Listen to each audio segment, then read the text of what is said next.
하루도 빠짐없는 공습과 이스라엘 지상군의 공격으로 가자지구 병원에는 언제나 부상자가 차고 넘칩니다. 침상이 모자라 바닥에서 치료받는 것도 흔한 모습입니다. 100 plus patients brought in with serious injuries within a very short period, within about 30 minutes, they said, plus about 100 deaths that were brought into the hospital around the same time. And 그동안 열악한 의료 상황은 언론 보도를 통해 많이 전해졌는데 세계보건기구 WHO는 이제 한계 상황이라고 진단했습니다. almost all of the hospital beds, almost all of the hospital services have stopped functioning, either because the facilities themselves have been affected, because the staff have been forced to flee, because they run out of power. 당장 먹고 사는 문제도 절박합니다. 세계 식량계획 WFP는 가자지구를 급성 식량 위기 상태라고 진단했습니다. 유엔은 식량 위기의 심각성 정도에 따라 정상, 경고, 위기, 비상, 기근의 5단계로 분류하는데 3단계 이상을 급성 식량 위기로 봅니다. 전체 주민 220만 명 가운데 50만여 명이 가장 심각한 5단계인 기근에 해당하고 4단계인 비상도 95만 명에 이릅니다. What is happening in Gaza is unprecedented, both in terms of its scale, but also how quickly it is happening. 식량은 전적으로 외부 지원에 의존하는데 반입량이 하루에 트럭 100대를 밑돌아 이대로라면 계속 나빠질 수밖에 없는 상황입니다.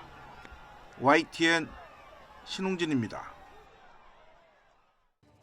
설전의 포문을 연 건 레제프 타이프 에르도안 튀르키예 대통령입니다. 줄곧 팔레스타인을 지지해온 에르도안 대통령은 베냐민 네타냐후 이스라엘 총리를 나치 독일의 독재자 아돌프 히틀러에 비유했습니다. 이스라엘에서 나치 수용소가 보인다며 가자지구의 현 상황을 히틀러의 홀로코스트에 견줬습니다. 이스라엘을 지원하는 미국 등 서방에도 날을 세웠습니다. Batı'dan alıyor destekleri. Amerika'dan her türlü destek geliyor. Ve bütün bu desteklerle 20 bini aşkın Gazze'liyi bunlar ne yaptılar? Öldürdüler. 에르도안 대통령은 앞서 이달 초엔 네타냐후 총리를 슬로보단 밀로셰비치 전 세르비아 대통령에 빗대기도 했습니다. 인종청소 반인류 범죄 혐의로 국제형사재판소의 재판을 받은 밀로셰비치처럼 네타냐후도 전쟁 범죄자로 재판받을 것이라고 말했습니다. 네타냐후 총리도 듣고만 있지 않았습니다. 네타냐후 총리는 성명에서 에르도안 대통령은 쿠르드족 학살을 자행하고 자신을 반대하는 언론인을 투옥한 것으로 세계 기록을 보유했다면서 도덕성을 설교할 자격이 가장 없는 인물이라고 받아쳤습니다.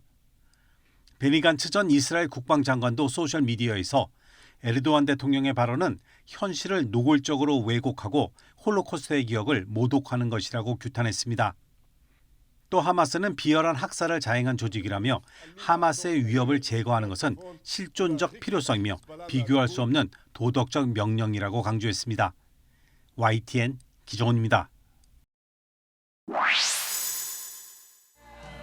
지난 10월 말 후보 경선 첫 번째 경합지가 될 아이오와주 여론조사에서 트럼프 전 대통령은 압도적 1위였습니다. 2위 후보군의 30%포인트 가까운 표차로 앞섰습니다. And you know the polls came out just recently and we're way up. You have to do me a favor, just go out and vote. 그런데 최근 들어 상황이 급변하고 있습니다. 22일 공개된 여론조사에서 헤일리 전 유엔 대사가 4%포인트 차로 따라붙으며 처음으로 오차범위 내로 들어왔습니다. 그러더니 이번에는 바이든 대통령과 맞붙는 본선 경쟁력이 트럼프 전 대통령보다 높다는 분석이 나왔습니다. 50대인 헤일리 전 대사는 선거운동을 시작하면서부터 세대 교체를 주장하며 차별화 드라이브를 걸고 있습니다. I think he was the right president at the right time. But looking at the situation now, our country's in disarray, the world is on fire, and chaos follows him. And we can't have a country in chaos for 4 more years or we won't survive it. 헤일리의 급부상에 트럼프 전 대통령이 바짝 긴장하며 본선에서 부통령 후보로 함께 뛰자고 제안하는 방안을 검토하고 있다는 보도도 나오고 있습니다.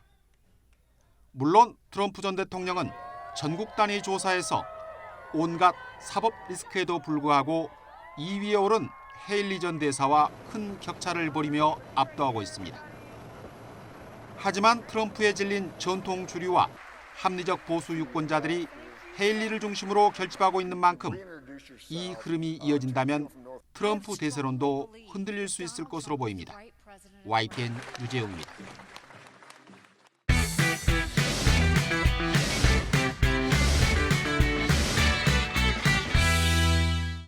(2028학년도) 입시의 키워드는 통합과 단순화입니다. 고교 내신 9등급을 5등급으로 바꾸고 수능은 선택 과목을 없애 문과와 이과 수험생 모두 같은 시험지를 받는 통합 시험 형태로 치러집니다. 내신은 절대평가와 상대평가가 병기되는데 사회, 과학, 융합선택, 9과목과 예체능, 교양 등은 절대평가로 진행됩니다.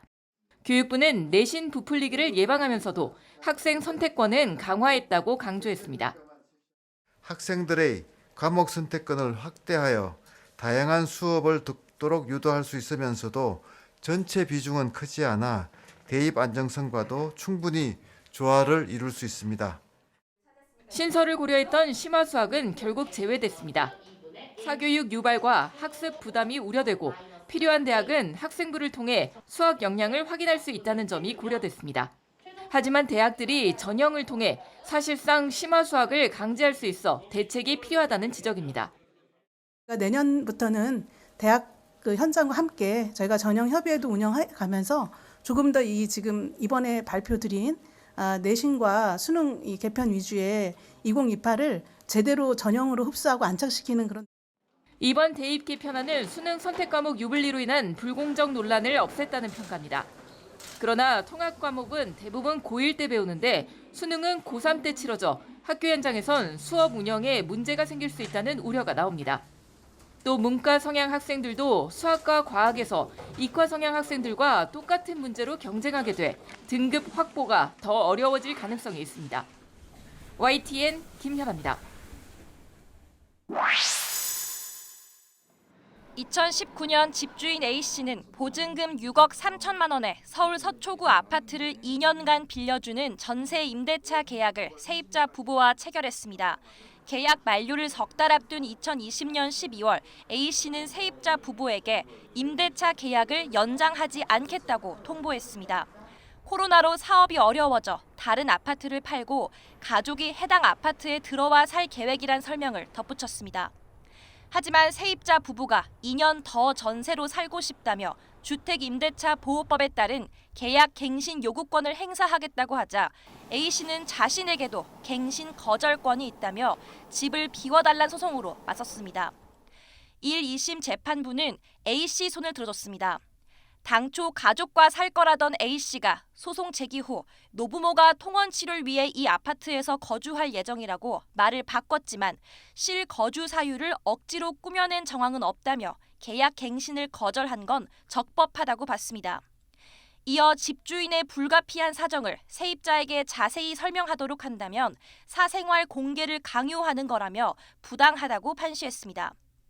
하지만 대법원은 원심 판단이 부족했다며 사건을 서울중앙지방법원으로 파기환송했습니다. 재판부는 A씨가 계약 갱신 요구를 거절하려면 실제 거주하는지에 대해 보통의 세입자가 수긍할 수 있을 만큼 주장하고 증명할 책임을 진다고 밝혔습니다. 그런데 이 아파트에 살 거란 A씨 부모의 거주 계획에 근거가 부족하고 자녀 교육을 위해 다른 지역에서 생활하던 A씨도 이사나 전학 준비를 하지 않았다고 지적했습니다. 또 근처 다른 아파트를 급매로 처분한다던 배우자도 여전히 그곳에 변동 없이 사는 등 A씨가 세입자의 갱신 요구를 거절하는데 필요한 실거주 사유를 제대로 입증하지 않았다고 강조했습니다. 임대인의 주거 상황, 사회적 환경, 실거주 의사를 갖게 된 경위, 계약갱신을 거절하게 된 전후 사정 등을 종합적으로 고려해서 판단해야 한다고 하였습니다. 세를 준 집에 집주인이 실제 들어와 살 건지 명확히 증명하지 않으면 세입자의 계약 연장 요구를 거절할 수 없다고 대법원이 처음으로 판단하면서 향후 관련 분쟁을 해결하는 주요 기준이 될 거로 보입니다. YTN 김다연입니다. 5년 전 가족의 채무와 관련한 이른바 B2 논란이 일자 밥값밖에 안 되는 돈이라던 래퍼 도끼. 내 한 달 밥값밖에 안 되는 돈인데 그거 가지고 뭐 그 당시에 그거를 빌리고 잠적을 해서 우리 삶이 나아졌겠어요? SNS로 돈 자랑을 해왔지만 세금 3억 원을 안 내 최근 국세청이 공개한 데 이어 건강보험료 2,200만 원도 체납한 것으로 확인됐습니다. 배우 김혜선 씨는 4년 동안 2,700만 원을 안 내고 버틴 것으로 드러났고 배우 안재모 씨도 2년 전 공개된 1,700만 원 체납액이 그대로 남아 있습니다. 건강보험공단이 건강보험과 국민연금, 고용산재보험 등 고액의 사회보험료를 상습적으로 체납한 14,000여 명을 추가로 공개했습니다. 체납액은 3,700억 원이고 10억 이상 체납한 사람은 10명에 이릅니다. 기존에 밝혔던 이름과 나이, 주소, 체납액에 더해 개인을 특정할 수 있도록 직종이 추가됐습니다. 작년보다 15% 안팎으로 사람 수와 총액이 줄었지만 과거에 이미 공개된 명단은 제외한 영향이 큽니다. 이분들에 대해서 최대한 사전 급여 제한이라든가 압류, 공매 이런 어떤 강도 높은 징수를 추진해서 이 사대보험료 체납액 감축을 위해서 적극 노력하겠습니다. 인적사항이 공개된 사람은 병원과 의원을 이용할 때 건강보험 혜택을 받을 수 없어서 진료비 전액을 본인이 부담해야 합니다. 건강보험료의 경우 일부라도 납부해 체납액을 1,000만 원 이하로 낮추면 명단에서 삭제됩니다. YTN 조용성입니다. 중고거래 사기꾼과 피해자가 나눈 대화. 구매자와 최대한 먼 곳에 거주한다며 택배 거래를 유도하고 네이버 안전거래라고 속여 피해자를 안심시킵니다. 물건값 20만 원을 이체하자 수수료 1,000원을 함께 이체하지 않았다며 다시 20만 1,000원을 입금해달라는 사기꾼. 안전거래 계좌에 채워진 돈이 100만 원이 넘어야 환급할 수 있다며 재입금을 요구합니다. 만약 피해자가 의심하면 그대로 잠적합니다. 그냥 수수료 원복으로 돈을 더 입금하고 환불을 해줄 테니까 환불이 100만 원 이상을 해야지 환불이 가능하다 이런 식으로 돈을 더 지불하고 사기를 하게끔 유도를 했습니다. 저를. 사기는 갈수록 대범해지고 있습니다. 피해자가 신고했다고 하자 피해자 주소와 번호로 무료 나눔 글을 올리고 가전제품 수리 신청까지 할 테니 곤란해지고 싶지 않다면 신고글을 내리라고 협박합니다. 그리고 대포 통장과 대포폰을 사용해 절대 잡히지 않는다고 비웃습니다. 해외에 있어 경찰이 제대로 수사하지 못한다는 걸 아는 겁니다. 금융사기 방지 서비스 더치트에 신고된 금융사기 피해는 매년 늘고 있습니다. 지난 2019년 23만 건을 넘었고 지난해 26만 건, 올해는 지난달까지 28만 건을 넘겼습니다. 전화금융 사기와 스미싱 피해도 포함되어 있지만 90% 이상이 중고거래 사기 피해입니다. 올해에만 하루 평균 850건이 넘는 피해가 발생했습니다. 현재까지 8만 7천여 개의 계좌가 사기 범죄에 이용된 것으로 확인되고 이 중 4만여 개의 계좌는 2회 이상 사기 범죄에 사용되었습니다. 2회 이상 사기 범죄에 사용된 연락처도 2만여 개가 넘기 때문에 검색만으로도 피해를 절반 가까이 예방할 수 있습니다. 중고거래 플랫폼은 사기 판매글을 사전에 거르지 못하고 개인 간 물품 거래라며 은행은 신속한 계좌 정지를 하지 않아 피해가 반복되는 상황. 안전결제와 수수료 요구는 사실상 전형적인 중고거래 사기 수법인 만큼 각별한 주의가 필요합니다. YTN 홍서욱입니다. 지난 4월 독일 뮌헨 출장길에 오르며 루프트한자 항공을 이용했던 강혜근 씨. 뮌헨 공항에 도착하고 나서야 승객 수화물이 하나도 오지 않았다던 청천벽력 같은 소식을 듣게 됐습니다. 이제 눈도 내리고 비도 내리고 그래서 굉장히 추웠었거든요. 근데 갈아입을 옷도 없고 하다못해 세면도구도 없었거든요. 현지에서 급히 필요한 물품을 사야 했지만 항공사로부터 아무런 보상 안내를 받지 못했습니다. 현지에서는 보상에 대한 내용을 전혀 듣지도 못했고 보상이 안 된다고 그랬는데 막상 홈페이지에 들어와서 봐도 어디에 들어가서 이걸 갖다가 보상 신청해야 될지를 전혀 알 수가 없습니다. 지난 2월 미국 국적 항공사를 이용해 뉴욕에서 인도로 향했던 손종민 씨도 항공사 실수로 비행편을 놓쳤지만 어떠한 사과도 보상도 없었습니다. 공항에서 14시간을 노숙을 했는데 노숙하고 나니까 그 다음에 이제 표를 못 끊어주겠다 이렇게 된 상황이라서 저는 시간도 너무 많이 손해를 봤고 그러니까 돈이 합해서 거의 한 150 이상 네, 손해를 본 거죠, 저는. 지난해부터 올해 상반기까지 한국소비자원에 접수된 항공사 대상 소비자 피해 구제 신청건은 854건. 이 가운데 외국 국적 항공사 관련 피해가 532건으로 국내 항공사보다 2배 가까이 많았습니다. 항공사는 관련법에 따라 홈페이지 등에 소비자 피해 구제 절차 등의 정보를 제공해야 합니다. 하지만 조사 대상 외국 항공사 46곳 가운데 피해 접수 절차를 홈페이지에서 찾기 어렵거나 아예 정보가 없는 곳이 절반가량을 차지합니다. 외국 항공사의 피해 접수 방법과 처리 절차 안내 등을 찾기 쉽게 표시하고 절차를 고지한 대로 이행하라고 권고했습니다. 자율개선 권고를 수용하겠다고 회신한 항공사는 8곳에 그치고 있습니다. 한국소비자원은 항공사 관련 피해가 발생하면 사건을 소비자원으로 이송하라고 당부하고 외국 항공사에 대한 모니터링을 강화해 나갈 방침입니다. YTN 황보혜경입니다. 대학교 4학년인 이 여학생은 올해 2학기가 시작되면서 끔찍한 기억을 떠올려야 했습니다. 여름방학 때 자신을 성추행한 학군단 동기 남학생이 버젓이 교실에 앉아 있었기 때문입니다. 학과까지 갔다 보니 무려 4개월 동안 2과목이나 한 공간에서 수업을 들어야 했습니다. 저는 일상생활이 불가능할 정도로 힘들고 그 친구를 볼 때마다 가슴이 두근거리는 정도로의 그런 힘듦이 드는데 막상 그 친구는 제 앞에서 다른 친구들과 웃고 성범죄 신고가 들어오면 피해자와 가해자를 즉시 분리 조치하는 게 이 학교 규칙입니다. 이를 근거로 학교에 분리 조치를 요구했지만 어쩐 일인지 즉시 이뤄지지 않았습니다. 가해 남학생이 성추행 사실을 인정하고 사과 메시지를 보냈다는 정황을 학교 측에 제출했는데도 소용없었습니다. 최근에 병과를 적었는데 이제 희망 병과를 적었는데 겹치는 병과가 있더라고요. 근데 그러다 보니까 이게 제대로 진행되지 않았을 때는 이제 저는 제 꿈까지 포기할 생각까지 하고 있기 때문에 사건을 어떻게 처리할지 논의하는 학교 차원의 회의도 신고가 들어간 지 2달이나 지나서야 이뤄졌습니다. 학교 스스로 규칙을 어긴 셈이지만 학교 측은 어쩔 수 없었다는 입장만 되풀이합니다.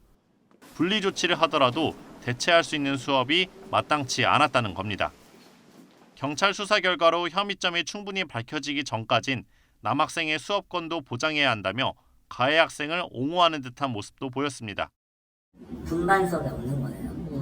그래서 저희가 이제 신고인한테 얘기를 하기를 강의실이 이렇게 하나가 있으면 앞문과 뒷문이 있고 지정자 숙제를 운영할 수밖에 없다.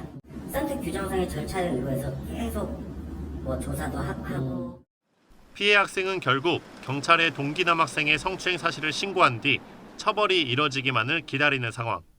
최근 경찰은 A씨의 학군단 동기인 20대 남성 B씨를 강제추행 혐의로 검찰에 넘겼습니다. 하지만 아직 가해 남학생에 대한 징계위원회도 열리지 않고 있어 피해 여학생은 학교 차원의 적절한 보호도 받지 못한 채 졸업을 눈앞에 두게 됐습니다. YTN 권준수입니다. 아파트 공사장 문이 굳게 닫혀 있습니다. 현장을 오가며 자재를 실어날라야 할 화물차조차 한 대도 보이지 않습니다. 지난 9월 YTN 보도로 외벽 철근이 대량으로 빠진 사실이 드러났던 인천 검단 신도시 아파트 건설 현장입니다. 보도 뒤 LH는 공사를 전면 중단하고 입주자들과 대책 논의를 이어왔습니다. 하지만 현장은 석 달이 넘도록 여전히 멈춰 있는 상태입니다. 수차례 회의를 열었지만 후속 조치 방안을 두고 LH와 입주자가 좀처럼 입장차를 좁히지 못한 채 평행선을 달리고 있기 때문입니다.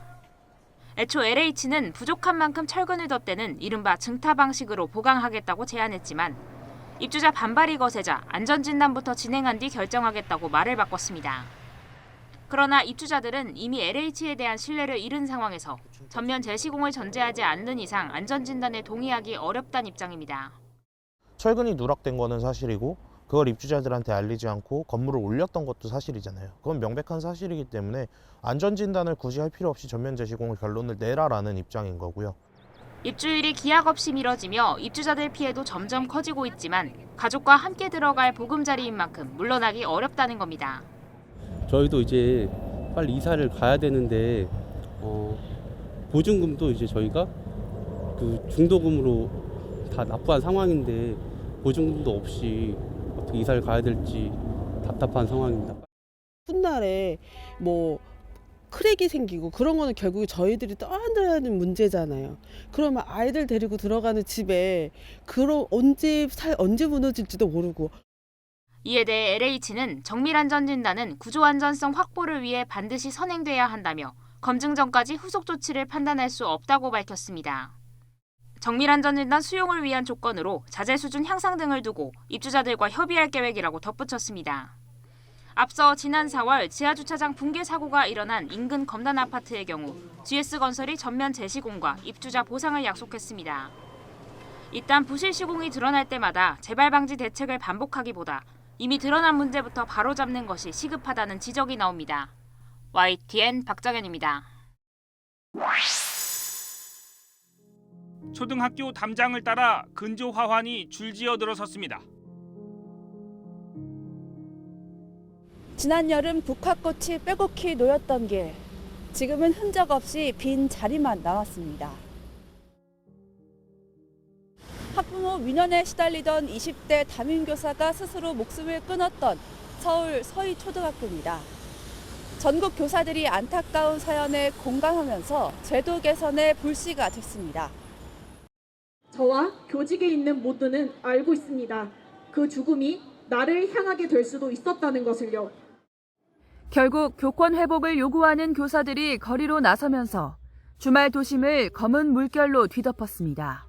교권을 넘어서서 교사의 인권이나 생존권 자체를 위협받고 있는 상황이라고 생각했기 때문에 숨진 서희초 교사 일기장이 공개되면서 분노는 더욱 커졌고 그 무서움에 그 무기력함에 점점 지쳐가면서 몸과 정신이 시들어가는 모습을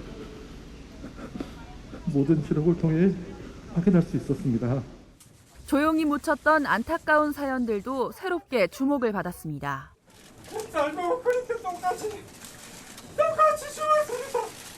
2년 전에도 경기도의 한 초등학교에서 교사 2명이 잇따라 극단적인 선택을 한 사실이 알려지면서 급기야 공교육 멈춤을 선언한 교사들은 숨진 서희초 교사의 49제를 맞아 학교 대신 거리로 나섰습니다.